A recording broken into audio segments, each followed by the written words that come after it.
صل على سيدنا ومولانا محمد صاحب التاج والمعراج والبراق والعلم دافع البلاء والوباء والقحط والمرض والألم اسمه مكتوب مرفوع مشفوع منقوش في اللوح والقلم سيد العرب والعجم جسمه مقدس معطر مطهر منور في البيت والحرم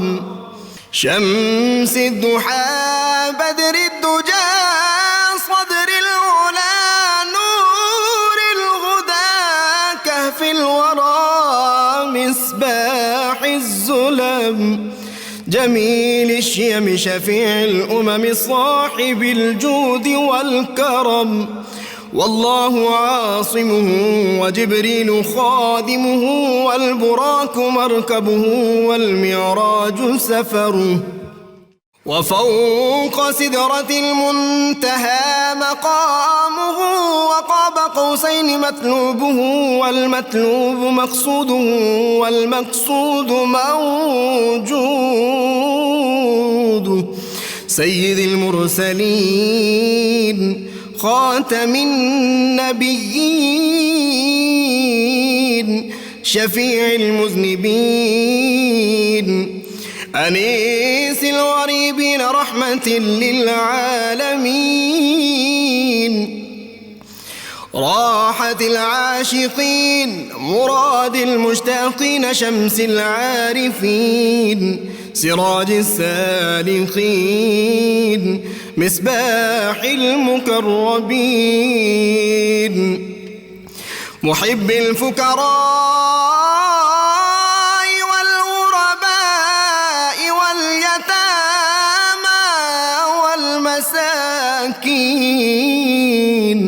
سيد الثقلين نبي الحرمين إمام القبلتين وسيلتنا في الدارين صاحب قاب قوسين محبوب رب المشرقين ورب المغربين جد الحسن والحسين مولانا ومولى الثقلين سيدنا أبي القاسم محمد بن عبد الله نور من نور الله يا أيها المشتاقون بنور جماله بلغ العلا بكماله كشف الدجى بجماله حصنت جميع خصاله صلوا عليه وآله وأصحابه وسلموا تسليما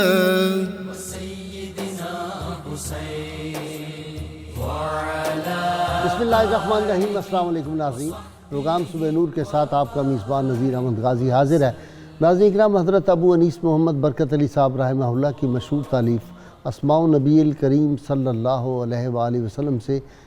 ایک اسم مبارک پڑھنے کی سعادت حاصل کر رہا ہوں۔ سیدنا معترفون صلی اللہ علیہ وآلہ وسلم،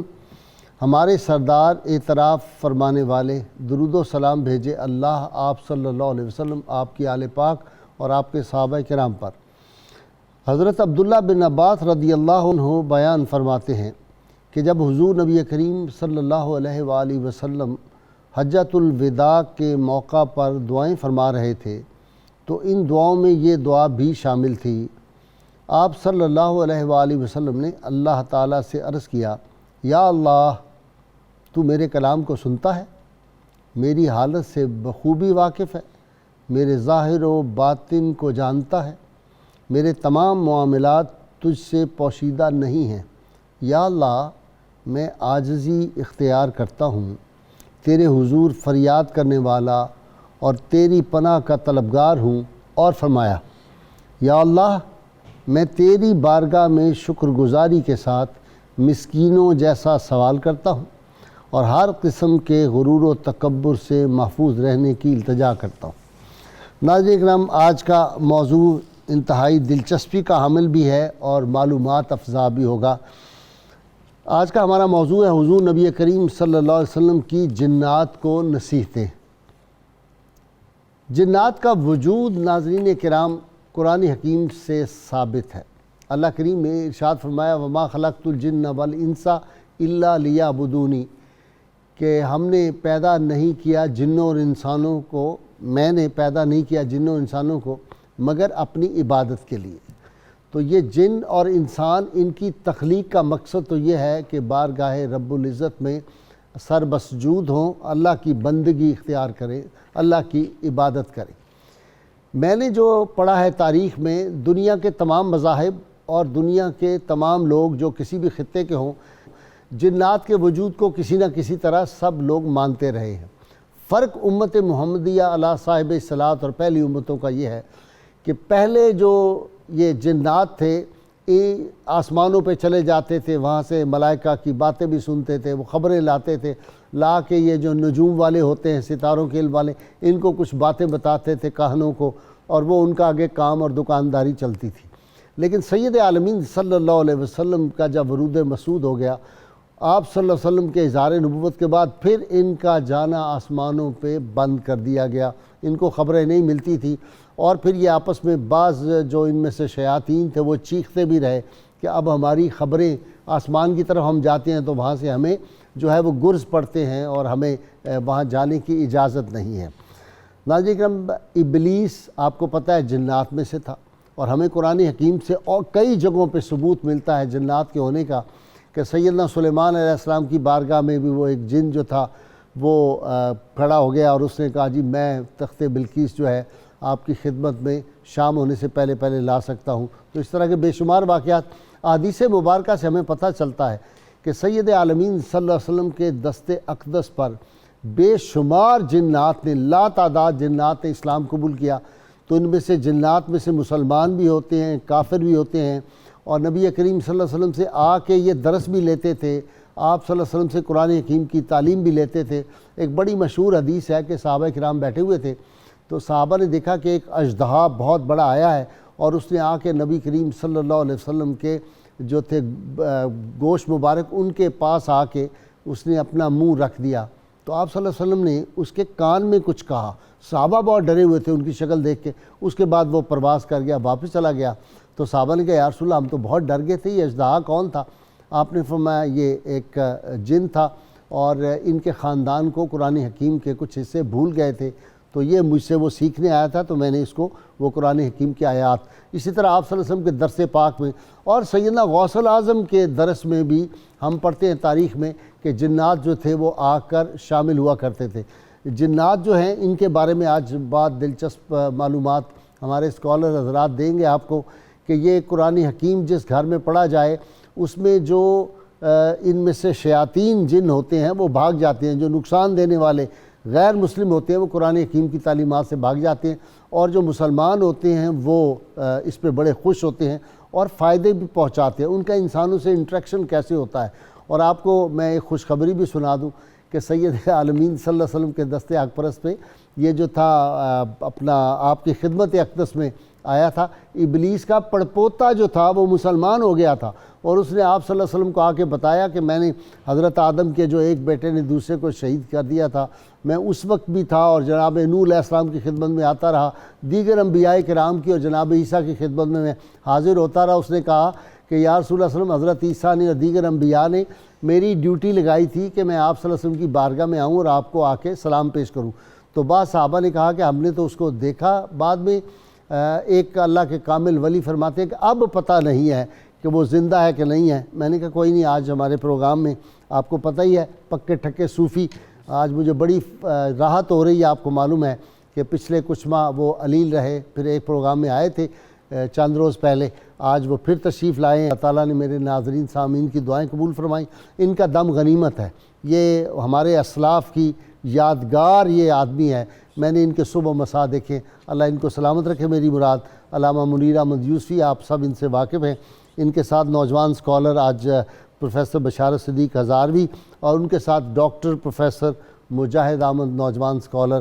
تینوں ہی میرے مہمان بنتے رہتے ہیں، آپ ان سے واقف ہیں خوب۔ ابتدا کر رہا ہوں جناب پکے ٹھکے صوفی صاحب سے۔ جی جنات اور حضور صلی اللہ علیہ وسلم، حضور صلی اللہ علیہ وسلم کے سب غلام ہیں جی، جنات، انسان، شجر، حجر، جانور، ہر شے کائنات کی حضور کو پہچانتی ہے، جانتی ہے، اور آپ کی غلام ہے جی۔ بسم اللہ الرحمن الرحیم، صلی اللہ علیہ حبیبی سیدنا مولانا محمد وآلہ وسلم۔ اللہ تعالیٰ کی ذات پاک نے 2000 سال پہلے آدم علیہ السلام سے قبل جنات کی تخلیق فرمائی ہے، اور 2000 سال پہلے وہ زمین پہ رہے ہیں اور یہاں بڑی عبادات کرتے تھے، ریاضات کرتے تھے۔ پھر یہ ایک سلسلہ آپ کو پتہ ہی ہے کہ بعض لوگ ہوتے ہیں وہ ہمیشہ ہی عبادت کرتے ہیں، بعض ڈیریل ہو جاتے ہیں، پھر انہوں نے نافرمانی شروع کر دی۔ اور عمدۃ القاری شرح بخاری میں علامہ بودری رحمۃ اللہ علیہ لکھتے ہیں 8ویں جلد صفحہ 183 میں کہ ایک فرشتہ تھا یوسف، اس کو انہوں نے قتل کر دیا۔ پھر اللہ تعالیٰ نے 4000 ملائکہ کے ساتھ لشکر بھیجا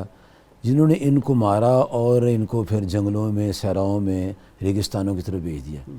حضور نبی کریم صلی اللہ علیہ وآلہ وصحبہ مبارک وسلم کی ذات پاک کی محافل میں آنا، قرآن مجید سننا، یہ قرآن پاک ثابت ہے۔ 27 آیات ہیں جن میں اللہ تعالیٰ نے جنات کا ذکر کیا ہے، اچھا، سورۃ الانعام سے لے کر سورۃ الناس تک، اور ایک سورۃ جن جو ہے ان کے نام لگی ہوئی ہے۔ اور یہ جی صورتیں جو ہیں ان کو غور سے دیکھیں تو پتہ چلتا ہے کہ بعض واقعات ایسے ہیں جو خوبی کے انداز میں ان کے لیے بیان کیے ہیں، بعض میں نقص کی باتیں بیان کی ہیں۔ مثلا چونٹی کا نام صورت لگی، اس نے سلیمان علیہ السلام کا رسہ سیدھا کر دیا، اللہ کو پسند آئی۔ گائے ایک بچے کے لیے ذریعہ بن گئی، اس کو پسند آئی۔ ایسی جنات جنہوں نے نبی صلی اللہ علیہ وسلم کی ذات پاک کو دیکھا، قرآن پاک سنا اور وہ ایمان لے آئے، اللہ پاک نے ان کا اعزاز ان کو بخشا، ان کے نام ایک صورت لگا دی۔ اور عکاظ بازار میں پیارے نبی کریم صلی اللہ علیہ وسلم فجر کی نماز پڑھا رہے تھے، زیادہ مفسرین فجر لکھی ہے، 1-2 4 نساء کی لکھی ہے، تو اس میں آپ سورۃ طٰہٰ کی تلاوت فرما رہے تھے، اور جنات کا ایک لشکر جب ابھی آپ نے فرمایا کہ جانا بند ہو گیا، تو انہوں نے مجلس شورا کا اجلاس بلایا، ان کا شرعی نظام ہے، اور جس جماعت ایک جہان ہے ان کا، جی اس میں ایک نظام ہے، شادیاں بیاہ ہوتے ہیں، بچے پیدا ہوتے ہیں، بچے ہیں، سارا کچھ ہے، کاروبار ہے، مکانات ہے، بلڈنگ ہے۔ اچھا بات سنیں، وہ نہیں خاندانی منصوبہ بندی کرتے اور ان کو رزق بھی مل رہا ہے؟ وہ اللہ کو مانتے ہیں، وہ اللہ کو ایک مانتے ہیں اور رازق کو خالق مانتے ہیں۔ اللہ پاک نے فرمایا کہ نحن نرزقکم وإیاہم، میں تمہارا بھی رازق ہوں، تمہارے بچوں کا بھی رازق ہوں۔ تو اللہ تعالیٰ کی ذات پاک نے جب انہوں نے مجلس شورا کا اجلاس بلایا، اور میں سمجھتا ہوں جس جماعت میں شورائی نظام ہوگا وہ جماعت کبھی ناکام نہیں ہوگی، سبحان اللہ۔ اور جن جماعتوں میں ڈکٹیٹرشپ ہے وہ ناکام ہے، ٹھیک ہے، وہ چند سال مہینے چلیں گے، ختم ہو جائیں گے۔ ان میں شرعی نظام ہے۔ انہوں نے مشورہ کیا کہ کیا وجہ ہے کہ ہمارے آسمانوں پہ جانے کی بندش ہو گئی ہے، چونکہ حضور رحمۃ اللہ عالمین ہے اور آسمان پر بھی آپ رحمت ہیں، ان معنوں میں کہ وہاں شیطان گھسنا بند ہو گیا۔ ٹھیک ہے، پہلے انبیاء جو تھے وہ جنوں کے لیے نبی نہیں تھے، یہ سید عالمین صلی اللہ علیہ وسلم کا اعجاز ہے کہ آپ صلی اللہ علیہ وسلم انسانوں کے بھی نبی ہیں اور جنات آپ کے نبی ثقلین ہیں، ہاں، اور سارے جہانوں کے، سارے جہانوں کے نبی رحمۃ اللہ عالمین بھی ہیں اور جہانوں کے سردار بھی ہیں، خاتم النبیین بھی ہیں، سارے اوصاف آپ میں اللہ پاک نے جمع فرمائے ہیں۔ تو حضور نبی صلی اللہ علیہ وسلم شاہکار ربوبیت ذات مصطفیٰ صلی اللہ علیہ وسلم، شاہکار ربوبیت، وجہ تخلیق کائنات، اللہ نے دکھا دی اپنی ساری جو قدرت کی کاریگری ہے، وہ کمال حسن حضور ہے کہ گمان نقص جہان۔ اللہ تعالیٰ کی شان دیکھیں۔ کل ایک اہل حدیث عالم پڑھ رہا تھا جی، وہ میں نے اس کی کلپ دیکھی ہے، بزرگ، اس نے کوئی 5-7 دفعہ جو شعر پڑھا ہے مزہ آ گیا۔ اس نے کہا وہ کمال حسن، انہوں نے کہا امام احمد رضا رحمۃ اللہ علیہ سے بہتر کیا کسی نے بیان کرنا ہے، وہ کمال حسن حضور جی۔ اچھا، اب وہ انہوں نے ایسے کیا کہ جنات کے ٹولے بنا کے، جماعتیں بنا کے مختلف علاقوں میں بھیجے۔ تو عکاظ بازار میں ایک جماعت آ گئی جس میں سلیت، حاصر، ناصر،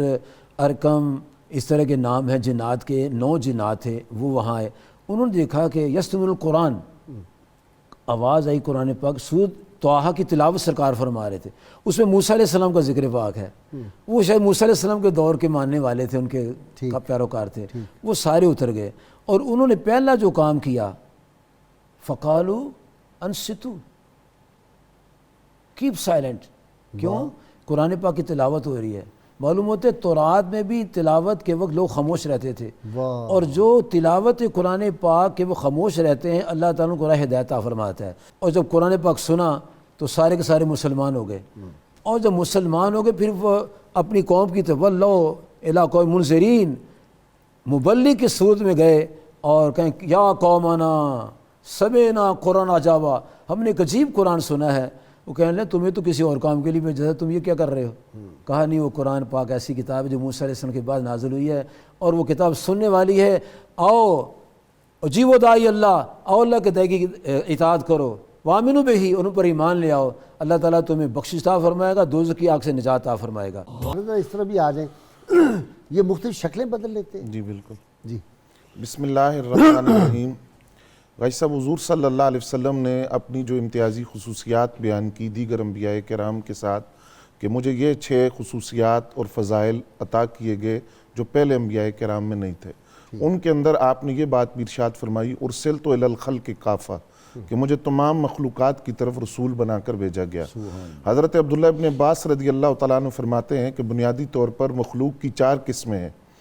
ایک قسم وہ ہے کہ جو تمام جنت میں جائیں گے وہ ملائکہ ہیں، اور ایک قسم وہ ہے کہ جو تمام کے تمام جہنم میں جائیں گے وہ شیاطین ہیں، اور تیسری اور چوتھی قسم وہ ہے جن کے کچھ جہنم میں جائیں گے اور کچھ جنت میں، وہ انسان ہیں اور شیاطین ہیں. تو اس روایت سے یہ بات پتہ چلتی ہے کہ جس طرح انسانوں کے اندر بنیادی طور پر 2 گروہ ہیں، مومن اور کافر، اسی طرح جنات کے اندر بھی 2 گروہ ہیں، مومن اور کافر، اور اسی طرح وہ عقائد بھی رکھتے ہیں اور شرعی احکام کے مکلف بھی ہیں، جس طرح کے محدثین نے لکھا. اچھا، ان میں بھی اس طرح جس طرح ہمارے ہاں مختلف مسالک ہیں، جنوں میں بھی جی یہ مسالک ہوں گے؟ بالکل. حضرت امام جلال الدین سیوطی رحمۃ اللہ علیہ نے یہ لکھا ہے کہ ان کے اندر بھی عقائد کے حوالے سے بھی ان کے اندر مختلف گروہ پائے جاتے ہیں. اس پہ جو تفصیلی گفتگو ہے نا وہ حضرت امام سیوطی رحمۃ اللہ علیہ نے کی ہے. تو جب اس کو پڑھیں تو انسان واقعی حیرت میں مبتلا ہو جاتا ہے، اور بہت ساری نئی باتیں اس میں سامنے آتی ہیں. حضور نبی کریم صلی اللہ علیہ وسلم کے پاس جو جنات کا وفد آیا تھا، جس کا ذکر قرآن مجید کی سورہ کاف میں بھی ہے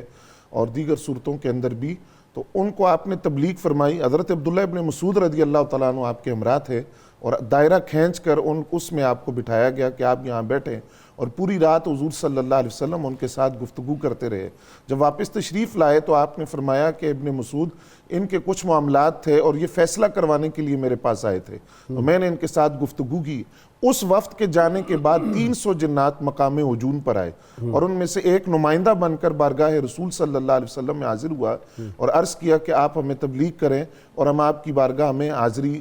کی اجازت چاہتے ہیں. تو نبی علیہ السلام خود وہاں تشریف لے گئے اور آپ نے ان کو تبلیغ فرمائی. تو اس سے یہ بات بھی سامنے آتی ہے کہ یہ مبلغ اور واعظ بن کر اپنی قوم میں گئے جنات. اور اس کی ایک دلیل یہ ہے کہ بعثت رسول صلی اللہ علیہ وسلم کے وقت بھی اور اس سے پہلے بھی جنات نے خبریں دی، جیسا کہ حضرت تمیم داری رضی اللہ تعالیٰ عنہ کے جو قبول اسلام کا واقعہ ہے اس میں بھی آپ یہ بات ذکر کرتے ہیں کہ میں شام کے جنگلات میں سے کسی جنگل میں تھا تو میں نے ایک جن کی آواز سنی اور اس جن نے مجھے پکارا، غیب کی آواز تھی، تو میں نے اس کو کہا کہ سامنے آ کر بات کرو. پھر وہ حاضر ہوا اور اس نے مجھے کہا کہ ہمارا مکر و فریب ختم ہو گیا ہے، اب ہمیں آگ کے شعلے مارے جاتے ہیں، آپ مکہ المکرمہ چلے جائیں اور وہاں جا کر اسلام قبول کریں، وہاں بنو ہاشم کے سردار جلوہ گر ہوئے ہیں، آپ ان کے پر ایمان لے آئیں. تو حضرت تمیم داری فرماتے ہیں کہ کاہن سے میں نے اس کی تعبیر پوچھی تو اس نے کہا کہ وہ جن تھا اور جو کچھ اس نے کہا ہے وہ سچ ہے، واقعی وہ نبی مکہ المکرمہ میں جلوہ گر ہوئے ہیں اور آپ فوراً ان کی بارگاہ میں جا کر اسلام قبول کر لیں. اسی طرح بہت سارے واقعات میں حضرت فاروق اعظم رضی اللہ تعالیٰ عنہ آپ فرماتے ہیں کہ حضرت سواد رضی اللہ تعالیٰ عنہ سے جب پوچھا جاتا کہ آپ نے اسلام کیسے قبول کیا تو آپ فرماتے ہیں کہ ایک جن میرا رہنما تھا، میں اس کے ساتھ راز و نیاز کی باتیں کرتا تھا اور وہ میری رہنمائی کرتا تھا. ایک رات جب میں سویا ہوا تھا تو اس نے مجھ سے آ کر کہا کہ اگر آپ عقل مند ہیں تو اٹھ کر غور و فکر کریں، اور غور و فکر اس بات پر کریں کہ مکہ المکرمہ میں ایک نبی جلوہ گر ہو چکے ہیں. پھر اس نے کچھ اشعار پڑھے اور 3 راتیں مسلسل آتا رہا، اور اس نے کہا کہ آپ بنو ہاشم کے سردار محمد صلی اللہ علیہ وسلم کے پاس جا کر اپنے آنکھوں کے ساتھ ان کے سر پر بوسہ دیں اور پھر یہ بات کہی کہ ہم میں ایمان والے جن بدبخت کافروں سے بہتر ہیں، مومن جن بدبخت کافروں سے بہتر ہیں، اس لیے آپ فوراً ان کی بارگاہ میں جائیں اور جا کر ایمان لے آئیں۔ تو حضور صلی اللہ علیہ وسلم کی بعثت کے وقت بھی جنات نے خبریں دی اور اس کے بعد بارگاہ رسول صلی اللہ علیہ وسلم میں حاضر ہوتے رہے، جیسا کہ حضرت جابر رضی اللہ تعالیٰ عنہ فرماتے ہیں کہ نبی اکرم صلی اللہ علیہ وسلم رات کی تاریکی میں ایک مقام سے گزرتے ہوئے آپ نے سورہ کافرون کی تلاوت سن کر فرمایا کہ یہ شخص شرک سے بری ہو گیا۔ دوسرے شخص کو سورہ اخلاص کی تلاوت سنی اور فرمایا کہ اس کے لیے مغفرت واجب ہو گئی، تو فرماتے ہیں میں نے دائیں بائیں دیکھا، مجھے کوئی بھی نظر نہیں آیا، تو بعد میں یہ بات سمجھ آئی کہ وہ جنات تھے جو قرآن مجید کی تلاوت کر رہے تھے، اور یہ نبی اکرم صلی اللہ علیہ وسلم کی اس تبلیغ کے نتیجے میں تھا کہ وہ بارگاہ رسول میں آتے تھے، آپ ان کو واعظ و نصیحت کرتے تھے اور واعظ بنا کر واپس ان کی قوم اچھا میں جی، بھیجتے واعظ بنا کر بھیجتے تھے، لیکن بڑی یہاں پہ باریک اور خطرناک بات ہے کہ اس طرح کی بھی ہمیں پتہ چلتا ہے، امام جلال الدین سیوطی والی وہ بات کہ منا میں ایک محدث بن کے موضوع روایات گھڑ کے اور حدیثیں سنا رہا تھا۔ تو میں نے کہا آج کے دور میں بھی کچھ بندے دیکھنے پڑیں گے کہ یہ کہیں اسی کی آگے وہ تو نہیں ہے چل رہی سلسلہ۔ بسم اللہ الرحمن الرحیم۔ جیسا کہ آپ بیان فرما رہے ہیں کہ منا میں موضوع روایات سنا رہا تھا، موضوع روایات بھی بعض اوقات بھیس بدل کر شیطان اور جنات سناتے ہیں اور بعض اوقات صحیح روایات بھی سنا دیتے ہیں۔ اچھا، یہ صحیح بخاری میں حضرت سیدنا ابو ہریرہ رضی اللہ عنہ والا واقعہ ہے کہ جب نبی کریم صلی اللہ تعالیٰ علیہ وسلم نے انہیں مال و اسباب پر نگران اور محافظ مقرر کیا تھا، تو ایک شخص آیا تھا اور وہ چرانے لگا تو آپ نے پکڑ لیا، تو 2 4 دفعہ 3 دفعہ یہ واقعہ ہوا، تو آخر میں آپ صلی اللہ تعالیٰ علیہ وسلم نے فرمایا کہ تھا تو جھوٹا، بات سچی کر گیا۔ وہ بات کیا کر کے گیا تھا کہ اگر آپ آیات الکرسی پڑھ لیں گے رات کو سوتے وقت اور اپنے سامان کو اللہ تعالیٰ کے سپرد کر دیں گے تو اللہ تعالیٰ اس کی حفاظت فرمائے گا اور کوئی شیطان اور کوئی چور اس کو چرانے کی جسارت نہیں کرے گا۔ جس سے معلوم ہوا من گھڑت روایات کے ساتھ صحیح روایات بھی سنا سکتے ہیں۔ سورۃ الجن کے حوالے سے، سورۃ الاحقاف کے حوالے سے، اور جو سورۃ الرحمن ہے اس میں باقاعدہ طور پہ جنات کی تخلیق کے حوالے سے بھی اشارہ فرمایا گیا ہے۔ خلق الجان من مارج من نار، کہ ہم نے جنات کو آگ کے، جان کو آگ کے شعلے سے پیدا کیا۔ بعض مفسرین نے فرمایا کہ جان جس طرح حضرت سیدنا آدم علیہ السلام تمام بنی نوع انسان کے والد ہیں، باپ ہیں، اسی طرح جان جو ہے یہ تمام جنات کی اصل ہے، ان کا باپ ہے۔ تو اس میں ایک آیت ہے فَبِأَيِّ آلَاءِ کئی لوگوں کے رَبِّكُمَا نام جان میں نے تُكَذِّبَانِ، دیکھے ہیں تو ان میں جنات والی بھی دیکھی عادات۔ فَبِأَيِّ آلَاءِ رَبِّكُمَا تُكَذِّبَانِ، یہ سورۃ الرحمن میں 31 بار جو آیت ہے آئی ہے، بار بار آئی ہے۔ ایک بار نبی کریم صلی اللہ تعالیٰ علیہ وآلہ وسلم نے صحابہ کرام کے درمیان ان کے مجمع میں سورۃ الرحمن کی تلاوت فرمائی، تو تمام صحابہ کرام خاموشی سے سنتے رہے۔ آپ صلی اللہ تعالیٰ علیہ وآلہ وسلم نے فرمایا تم تو خاموشی کے ساتھ سن رہے ہو، سمن بکمن ہو کر بیٹھے رہے ہو، یہی سورت جب میں نے جنات میں تلاوت فرمائی تھی، جنات میں تلاوت کی تھی، تو جب میں پڑھتا تھا فَبِأَيِّ آلَاءِ رَبِّكُمَا تُكَذِّبَانِ، تو جنات بیک زبان ہو کے کہتے تھے وَلَا بِشَيْءٍ مِّن نِّعَمِكَ رَبَّنَا نُكَذِّبُ فَلَكَ الْحَمْدُ، اے اللہ ہم تیری نعمتوں میں سے کسی کو نہیں جھٹلاتے اور تمام تر تعریفیں تیرے لیے ہیں۔ اور اس سے پہلے جو بات ہو رہی تھی کہ واعظ بھی ہوتے ہیں، اب دیکھیے نبی کریم صلی اللہ تعالیٰ علیہ وآلہ وسلم کی بارگاہ میں آئے، جو علامہ یوسفی صاحب نے واقعہ ذکر فرمایا، آپ صلی اللہ تعالیٰ علیہ وآلہ وسلم کی انہوں نے آپ کو سنا کہ تلاوت فرما رہے ہیں۔ آپ صلی اللہ علیہ وآلہ وسلم سے پہلا جو واقعہ ہوا اس میں آپ سے کلام نہیں کیا، باقاعدہ طور پہ آپ کے ساتھ نشست نہیں کی، اس کے باوجود وہ جنات کہتے ہیں، جو سورۃ الجن اگر پڑھیں تو ان کا پورا بیان ہے جنات کا، پورا انہوں نے گفتگو کی ہے، اور اگر وہ پڑھیں تو اس میں وہ کہتے ہیں لَن نُشْرِكَ بِرَبِّنَا أَحَدًا، ہم اللہ کے ساتھ اب کسی کو شریک نہیں کریں گے، نہ اللہ تعالیٰ کے لیے کسی کو زوجہ قرار دیں گے، نہ اللہ تعالیٰ کی اولاد قرار دیں گے۔ تو جنات نبی کریم صلی اللہ تعالیٰ علیہ وسلم کی بارگاہ میں آئے، آپ کا دیدار کیا، انہیں توحید سمجھ آ گئی۔ تو جیسا کہ نبی کریم صلی اللہ تعالیٰ علیہ وسلم نے مسعود اپنا مجاہد حضرت عبداللہ بن مسعود رضی اللہ تعالیٰ عنہ کہتے ہیں آپ صلی اللہ علیہ وسلم کے ہاتھ میں ایک چھڑی مبارک تھی، تو آپ نے مجھے ایسے کر کے ٹچ کی وہ، اور آپ نے کہا میرے ساتھ آؤ، مجھے لے کے آپ باہر نکل گئے، اور وہاں پھر ایک جگہ جا کے آپ نے مجھے کہا کہ تم یہاں کھڑے ہو جاؤ۔ آپ آگے تشریف لے گئے تو دیکھا کہ وہ جو کچھ ایسے غبار چھا گیا، اور آپ صلی اللہ علیہ وسلم وہاں کافی دیر ہے۔ جب واپس آئے تو آپ نے کہا عبداللہ تم نے کچھ دیکھا ہے؟ تو میں نے عرض کیا یا رسول اللہ کچھ سفید کپڑوں والی بڑی مخلوق دیکھی ہے میں نے، تو آپ فرمایا یہ جنات تھے اور میں ان کو کوئی تبلیغ کرنے گیا تھا۔ تو ایک جملہ عرض کرنا چاہ رہا تھا کہ جنات نبی کریم صلی اللہ تعالیٰ علیہ وآلہ وسلم کی بارگاہ میں چند لمحے رہے، عارف بھی بن گئے،